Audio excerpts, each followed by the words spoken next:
अस्सलाम वालेकुम। आज का टॉपिक हमारा differences between counselling and psychotherapy है। इसमें हम लोग बात करेंगे कि हमारा जो टाइप ऑफ साइकोलॉजिस्ट हैं वो कौन कौन से हैं। फर्स्ट पे हमारा आता है क्लिनिकल साइकोलॉजिस्ट, देन आता है counselling psychologist, psychotherapist and psychiatrist. तो ये सब मिलकर एक मेंटल डिसऑर्डर की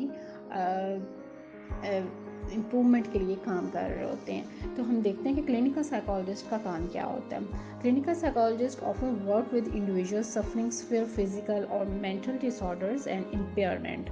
यानी कि क्लिनिकल साइकोलॉजिस्ट वहाँ काम कर रहे होते हैं हॉस्पिटल की सेटिंग्स में जहाँ पे प्रॉपर डिसऑर्डर को जो है उसके ऊपर काम किया जा रहा होता है, ना कि अदर सेटिंग को देखा जा रहा होता है। Clinical psychologist can be defined by focusing on the concept of the clinic. It involves treatment of the patient, usually in the clinical setting. Clinical psychologists often work alongside medical doctor and neurologist to treat a patient population in health and social care settings.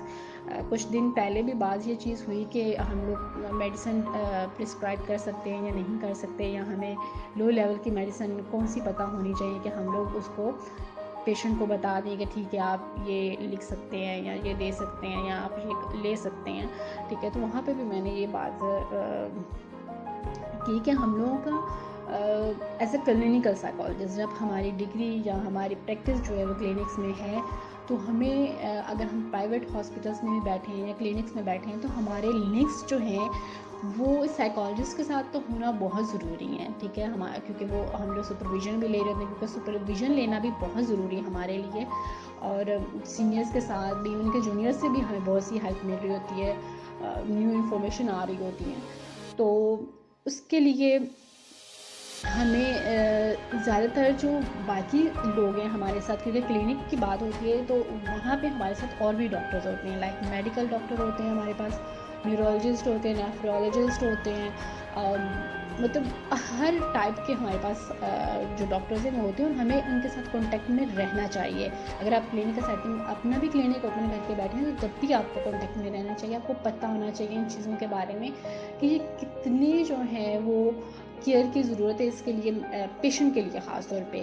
कि अगर हमारे पास psychotherapy, हम लोग शायद mostly सुनने में भी ये चीज़ आई कि हमारे पास अगर पेशेंट आ रहा है तो अगर हम लोग काउंसलिंग नहीं करते या मेडिसिन नहीं, उसके साथ मेडिसिन नहीं देते तो हमारा पेशेंट चला जाएगा। इज़न ऐसा बिल्कुल भी नहीं।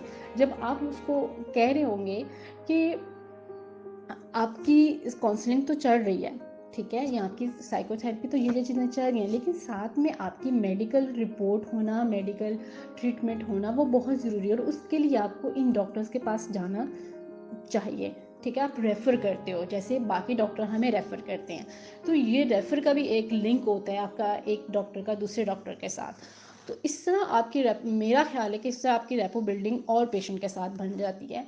जब आप ये चीज़ बता रहे होते हैं कि आपको लाइक अगर उन्हें न्यूरोलॉजी का कोई इशू आ रहा है तो आप उन्हें साथ में अपनी काउंसलिंग तो कर रहे हैं, अपना काम तो कर रहे हैं, लेकिन साथ में आप उन्हें बता देते हैं कि आप फ़लाँ डॉक्टर के पास चले जाएँ, उनको चेक करवा लें और अपने ये कुछ टेस्ट जो हैं अगर वो लिख के देते हैं तो वो करवा लें, ताकि हमें आसानी हो सके कि आपके मसाइल और क्या-क्या हैं।